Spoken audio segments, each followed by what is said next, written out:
And for those watching on YouTube, go check out part 1, the non-spoiler review, because we got a lot of opinions in there. Wow. So let's get into the spoilers. Where do we want to start, guys? Because there's a few things to uncover here. The casting of Billy Magnussen as the only white guy in the film was not worth the controversy, I don't think. And there's a European prince in the first one as well, so he's an English prince. Is he? Yeah, sort of debatable, I feel. Debatable, definitely. Ill-defined. But, ill-defined, yes. But he doesn't even play that role. No, he doesn't. That character's in this one has the lines in this one. And he's just in there for a couple of scenes that are like amusing, and then. So, all right, who's the white guy? The prince, the first prince that comes in. So, what was the controversy with casting him? Oh, just that this is a movie that traditionally featured, no white characters, even though the whole cast was white essentially. Yeah. In a part of the world, most viziers in kind of Arab countries speak with a British accent.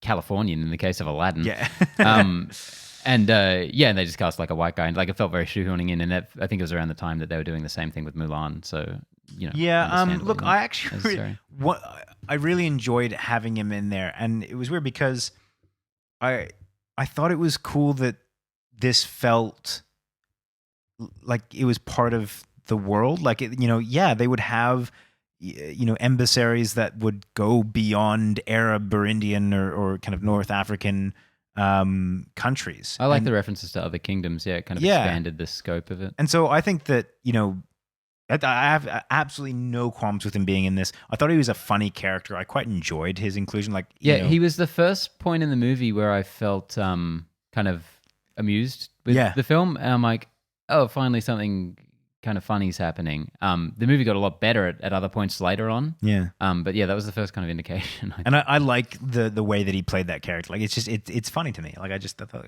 cool. Billy Magnussen, I just like him generally. He's funny. So yeah, I think that people blew that way out of proportion, to be perfectly frank. Yeah. I think one of my favorite sequences in this film is the party scene. I think this is where the film is at its peak. The dancing?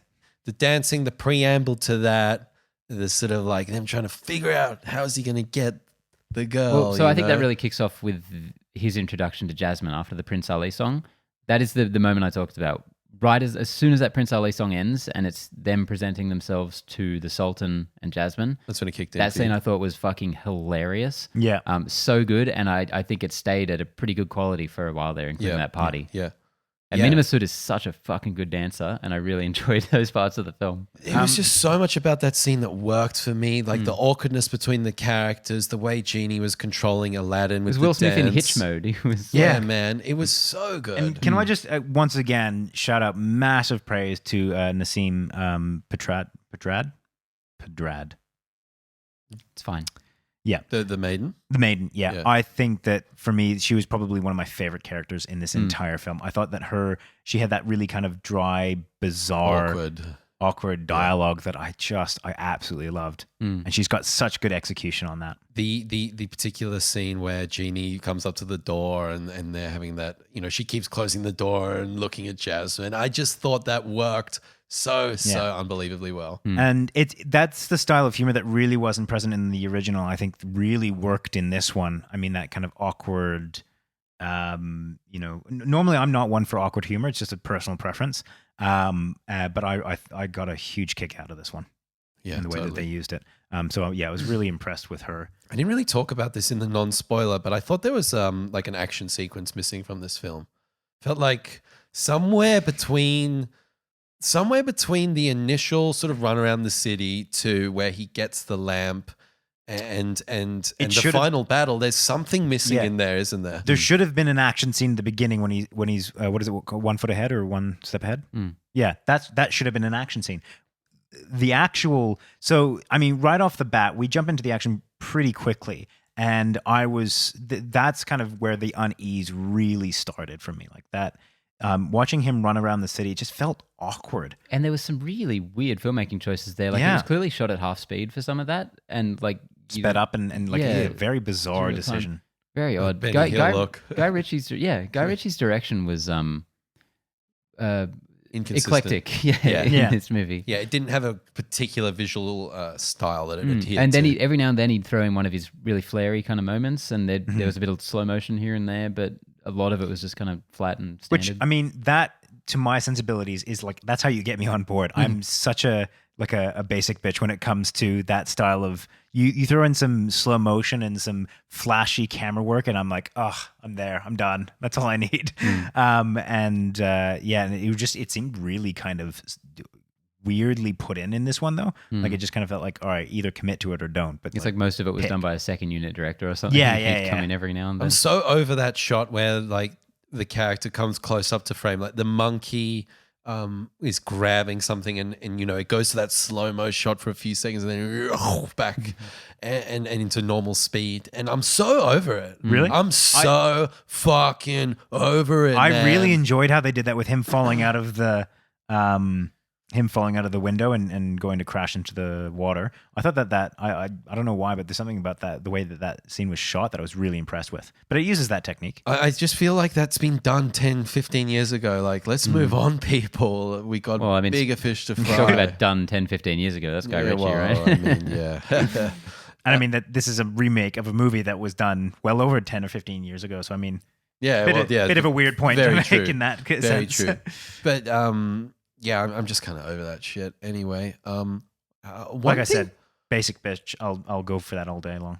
One thing that I thought was a very strange choice in this, I know we're darting around a lot, but is when he gets transported to the snow. That was terrible. Yeah, like that was such. It felt that it was there because it was in the original, and it's such a 2-minute scene that has nothing to do with anything else. How does he get back? Does he just fly on carpet or something? Carpet comes and gets him. I was willing to accept when it was an animation, because they had already broken the rules of how fast you can fly on a carpet when they went to the Great Wall of China. Yeah. And I was like, Egypt okay, so obviously geography doesn't matter in this world. But when they did, and that's something I noticed, because that happened in the Show Me the World scene in the original animation. They didn't go that far. They were clearly still in either in like North Africa or the Mediterranean or wherever Middle East type area. They were clearly still in that region. They didn't fly to China in a night. So when he came back from somewhere that was obviously really snowy, I was like, huh. That was fast. That was really good. Unless that, I'm just trying to think, where are the mountains in Pakistan? Oh, even then, Jesus. Imagine if they'd done kind of like supersonic Dumbo, but with the carpet. Like, I'm kind of surprised they didn't. Now this is pod racing. Oh, far out, man. Yeah, I like that. That I just hated that scene. I hated how he folded down the crevasse. I hated parkour slide. Yeah, yeah, and that's part of just the biggest issue with this movie is the identity crisis. It's in 3 parts. It's the first half of the original Aladdin. It's this kind of awesome middle bit. Then it's the end of the original Aladdin. And it's just, when it's doing the original, I'm not liking pretty much anything that's happening. Do you think there's an opportunity here? Because, the 1992 is based off the folktale 1001 Nights. Was there an opportunity here for them to really shed more of that original and make it a little more of that Guy Ritchie gritty Aladdin, and then just sprinkle in a few little references, maybe adhere to the similar bullet points, but I feel like there was a film in there that could have been so much more interesting. Do you guys know the original story? No. It's I think a Chinese story, in fact. Let's have a look. It's set in China, yeah. Yeah, about and the storyline is that there's a princess that this I think it's a king ends up killing his wives like day after day, and so in order to avoid that particular fate, she tells this story of Arabian Nights, and that 1001 stories to keep herself alive. Yeah, exactly. So every night she adds to the story, and this is that story. Yeah, I think Aladdin's the only one set in China. Yeah, I think I kind of know it cursorily. On Wikipedia, it's saying it's a collection of Middle Eastern folktales compiled in Arabic during the Islamic Golden Age. Yeah, I don't know. Anyways, I think that there could have been something cool done with that, But it's their decision to adhere to the original that kind of hindered it. And as I said, it never felt better than when it wasn't adhering to the original, when it was doing something a little bit more interesting, a little bit more diverse. And, I really struggled watching this because I kind of wanted it. Part of me, the nostalgic part of me, wanted them to hit the beats of the original. I'm like, I want to see, when Aladdin gets out of the cave and he says, "I want you to wish," or something like that. Like he does that kind of trick to get out. Yeah. That's not how Aladdin gets out. He says, "I bet you can't," and that's bullshit because you changed it. And then I kind of I don't know, I kind of thought to myself, I was like, well, yeah, of course they changed it. That's the whole point of remaking it. And by hewing so closely to the original, it's when there is a little change that it doesn't sit right. When Jafar's last wish is make me the most powerful being in the universe, I'm like, that's not what he wished for. Yeah. And if they did do something radically different, if they went to the original story and did just a completely new adaptation of that, I wouldn't be having those issues at all. Yeah, exactly. Because it is a different story. And I think then when you get a little reference, you'd be like, oh, yeah, that's cool. No, I'd be like, stop that. Yeah. Stop that right now. Just tiny little micro references. All you need is a little musical theme of the original Aladdin or something like that. That's the kind of thing that you should probably be doing. And I mean, they'll never do that because they'd lose their biggest marketing aspect, which is the Genie. Totally. As is played by Robin Williams, which, at the end of the day, that's what this is. We say that Robin Williams made it as much his character as he can, but that's only within the confines of what Robin Williams did. And that is the important thing to remember. The Genie that we have now, that is still Robin Williams' Genie as portrayed by Will Smith. That will never be Will Smith's Genie. And it could have been if they'd gone in that completely different direction. Yeah. They could have just done that. And yes, it would have been obviously playing on the same thing as the original was, which is look at this wacky genie in this old-timey setting. But yeah, I don't know. I feel like they could have done something more interesting with it than cosmic power, just living space, that kind of thing, that kind of callback. We're like, oh, okay, that was delivered better by Robin Williams. Exactly. Yeah, I really don't like this trafficking in nostalgia that all of these movies are doing so heavily. That's why something like Cinderella, which I thought diverged so much from the original, which is one of my favorite Disney animated films. But that movie really worked for me because they just did something completely different. Yeah. Let's talk a little bit about either Jasmine or Jafar and those changes that were made. Jasmine.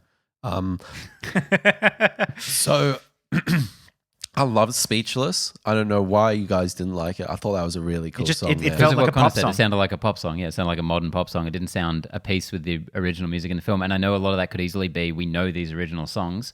I just stylistically, I don't think it was anything like them. I thought the presentation though was consistent for what if you put that song in the original, it doesn't work. But within the recontextualization here, I thought it worked quite well. Do you know what that was?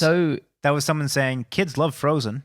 Give me some of that shit." It felt very much very like Frozen. the Defying Gravity, Let It Go song. Totally. Yep. I'll agree with that. But it was literally so shoehorned in that they had to stop time and set it outside of reality to put it in the movie. Yeah. You know what I'm saying? Like that's just going into her mind, bro. That's just like breaking out in a song. She's been broken. She's retreating. She has literally broken the fabric of time and space in order to sing the song. They do this all the time in musicals, bruh. You don't watch musicals. What are you talking about? I don't watch them. I know what happens, and that's why I don't watch them. All of the other songs in the film, all the time. All of the other songs in the film, yes, it's not reality. Like they're singing a song that they both somehow know, but it's taking place in the world. Like they had so nowhere to put this song in that they had to just literally stop time. And I'm like, is Jasmine like? I'm like, either she's gone insane or developed superpowers. Like I'm so confused right now. What are they going to do? When she was being carted off, I was like, okay, well, if they just put her in jail, this song makes no sense. Like, this is a really weird thing to put in here. And then I was thinking about, well, if they don't take her off to jail, what is this, like a dream? Or is it like it just, none of that made sense to me.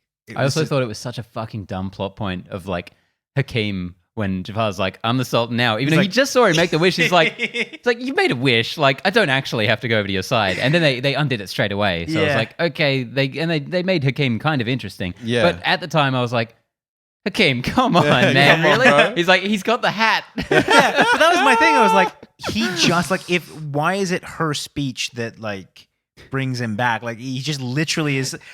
He's talking about like use your honor. Like the guy just flipped on a whim. I know. Don't speak in honor to like. They should have cut the song on the speech. It would have just been like Hakeem, come on. Yeah. and then He's Jafar, like, seriously, sorry, bro? guys. then Jafar's like, I quite like that little bit where she's giving the backstory and it's like, hey, triggers it. But yeah, fair point. look, I will say much better dead mother backstory than Beauty and the Beast shoehorned in. 100%. I was waiting for the part where Jafar is revealed as the killer of her mom or something like that. Oh, right. Because that feels like what would have Logical. happened. Yeah. Not to mention the other terrifying plot twist that never happened that was kind of foreshadowed when Jasmine's playing that song on the instrument and she's like, or Aladdin's like, she's like, my mother taught me this song, and Aladdin's like, my mother taught me that song too. I'm like, Yeah. where is this going? Both you Yeah. and me laughed out Fuck, I loud forgot in about the that cinema, and I was like, I know for a fact that we are thinking the same thing. Like, Yeah. oh it's my after god, watching this is so much Game of Thrones. Luke Leia like, shit happening right now. and they never deconfirm it. Yeah, I was just like, the only thing that avoids that is that I think that her mom died like more recently, and his was like as a kid. I was like, okay, I think we've gotten away with this. But for a second there, that was super weird, and I'm not sure why they added that line in, as if he was like, yeah, my mother too. I was like, either they're trying to that like was throw weird, you off wasn't the it? scent. Or like they were trying to like, kind of, I don't know, like Yeah, what the fuck was that? Because the movie did open with Genie having like a mystery wife, like you see as a family. Like there's a possibility it's not Genie, it's just the guy telling the story, like in the original. But they clearly don't show who it is. So you're like, oh, he's gonna have someone with it. And I'm like, fuck, maybe Aladdin and Jasmine are brother and sister, and he's gonna get with Jasmine. Yeah. Like my mind was racing because I was so bored by everything else. But yeah, I'm so glad that you brought that because I had forgotten about that line, and I just that was odd, man. I just enjoyed being in the cinema and like knowing that the other people laughing at that were thinking the exact same thing as me. Now in the original, does Jasmine become the Sultan? I can't remember. No. What did you guys think about that? Because I quite liked that. I thought that was quite 2019. Me bring too. it up to date. My only issue with it was being so cynically aware of the reaction other people are going to have to it. But So part of it is like you kind of think that they, did Disney put that in there to get brownie points? Like it was like Totally, they did. And that No, for me yeah. kind of I don't know. I get really confused with that kind of thing because I'm like, cool that they're doing it. I potentially don't like their motives, but it's also like, why not put it in there? I'm like, I'm not going to be angry it's that the they right did it. plot point for the character. It's something that only stands out because it wasn't in the original. Yeah. I absolutely like it as just in this story. As a too. as a straightforward plot point and character development, absolutely no problems with it at all. Like it makes perfect sense. I thought it was really, really fantastic. And I mean, it keeps in line with the general, moral or kind of moral of the story of the first one, which is that, just because, and this kind of is frequent through all the Disney princess animations, which is that you shouldn't be confined by the rules society puts on you because you're a princess. I think that's really cool that, they kind of found a new way to express that. Yeah. I did, however, like the line from, once again, Nassim, which was like, oh, yes, it must be so terribly difficult being a princess. I was like, fuck yes, Nassim, like, that's brilliant. Within Jafar, what did you guys think about the sort of, he was more of a military tactician as opposed to like this foreboding sorcerer. And I, in some ways, I really like that. In some ways, I was really missing that mysticism. Like, for example, when he's doing the mind control, it felt piss weak in this. Yeah. But I liked how he was kind of edging his way towards the top. Yeah, the way he kept doing it in front of everyone was like, I wish we could see a wide shot right now that has the same like effects going on his end. Everyone's like, dude, like, come on. Yeah, like not like no one's noticing that the fucking Sultan suddenly had gone into a coma. Yeah, look, I'm in such a split mind of that because I think that this movie offers a little bit more than the unidimensional villain that is presented in Aladdin. He's like, he's just the evil vizier and who's a creep and evil. Whereas in this one, there's a little bit more motivation behind that. There's there's something behind the ambition. I particularly like that he says that, I was a street rat too. Like, this is something that he's built up. So I think that was pretty cool, and it's probably the saving grace for that character. Otherwise, I would have had nothing positive to say about him. But I think, that's a saving grace. I just don't think it was as well executed as the original in terms of the presence. Yeah, and he had so much, more so than the Genie, so much dialogue directly lifted from the original that I feel like is so iconically delivered in that original film. Like, all the lines are just so clear in my head. Yeah. And I hate to keep comparing it, but his character suffered the most from that for me. I totally know what you mean. And it would have been something different if he had more of a presence like Will Smith does, but he was just so flat. It was like he was just reading the script that other guy was meant to be reading. And I didn't like how we didn't get that big grand finale. Like, I was really expecting that in this, the giant cobra and all that kind of stuff. And instead we got a giant parrot, which I actually really fucking liked. Kind of got a bit of a rampage vibe from that. But it felt kind of a bit weird. He was a little out of place in this movie. Yeah, but I think it was also because I genuinely hated what they did with Iago. Mm-hmm. Like, I just, Iago and Abu, I felt like taking, particularly Iago, because I loved that character in the animated film. Like, it was such a good person or a bird for Jafar to riff off of and to kind of be put aside like that. And they got Alan Tudyk to play that complete lack of a character. Yeah, like I was just looking at that. Like, I was looking at the cast and I was like, who did Alan Tudyk Would play? it have hurt the film if it was just like a chatty human character, like the original Iago? Like, why couldn't you do that with a parrot? I mean, look like, at the amazing shit where's the reality in this movie? Like, I was like, you have a flying carpet. Fuck your realism. Like, he could have just had it. Speaking of flying carpet, we haven't spoken about it at all. We haven't. Fairly limited in this film, but they decapitated carpet, which is pretty intense at the end. It's like fucking ripped. I quite liked how they introduced him as well. Like, in the original, he's just kind of on the ground and they wake him up, and then in this one, he was trapped and and Aladdin saved him. I like that. I thought that was a new way to bring him in, and but he didn't have the same presence that he has in the original, and it was very much lacking, and the personality wasn't quite as one of the things present. Yeah, one of the things I think that the original did really well, and I think this is an immediate thing, or this immediately helped the character of the carpet, which was that Genie recognizes him and says, "Carpet, my man," and it's like he's meeting his old friend type thing. Buddies. And I think that immediately gives some kind of some weight to the carpet, whereas in this one, I mean, it's such a small thing, but they didn't have that recognized. They did have, which I did enjoy, when Aladdin, I can't remember what he said that was so ridiculous to Genie, but Genie was like, "Hey, carpet, you hear what this guy just said?" Yeah, and carpet's like laughing. That was good. But they never revisited the character again after that. Well, exactly, yeah. And, there was a weird kind of moment where, like, Carpet and Abu were, like, hugging as if, like, oh, now they're friends. Like, what? Were they enemies? Like, I don't understand. I don't like either of you. Yeah. Stop this. Go away.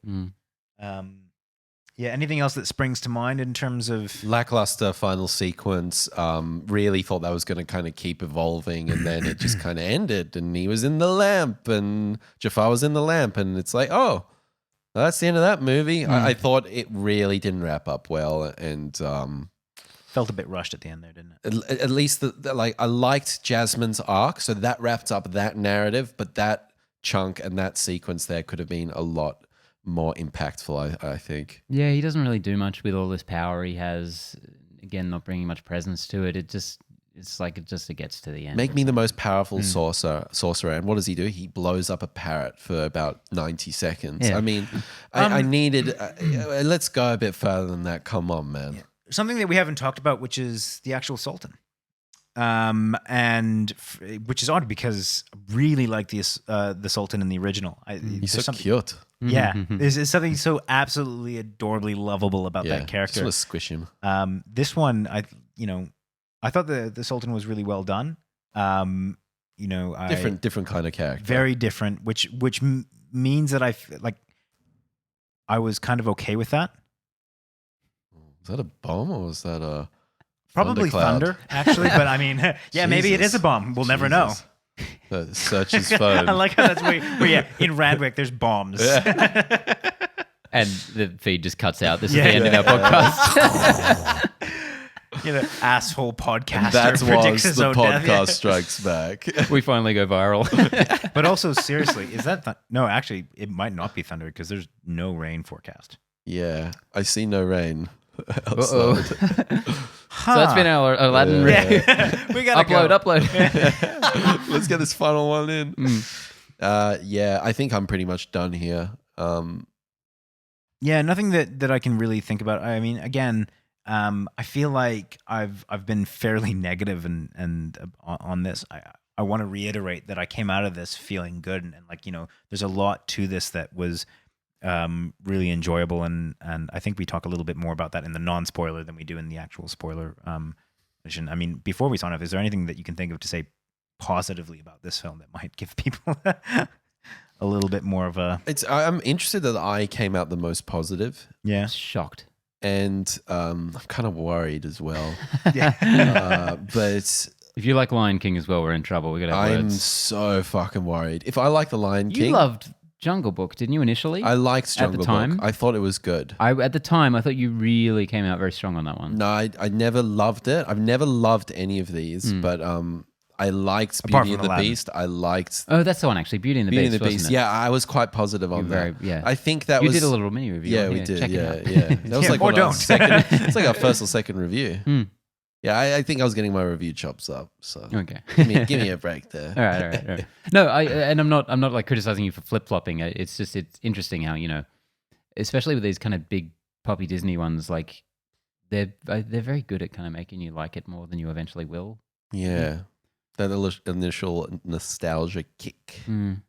Well, guys, that has been our review for Aladdin. Thank you so much for tuning in. Don't forget to check out our spoiler review of Game of Thrones Season 8 for all you GOT fans. We've also got John Wick back there. Wow, that bomb's going off.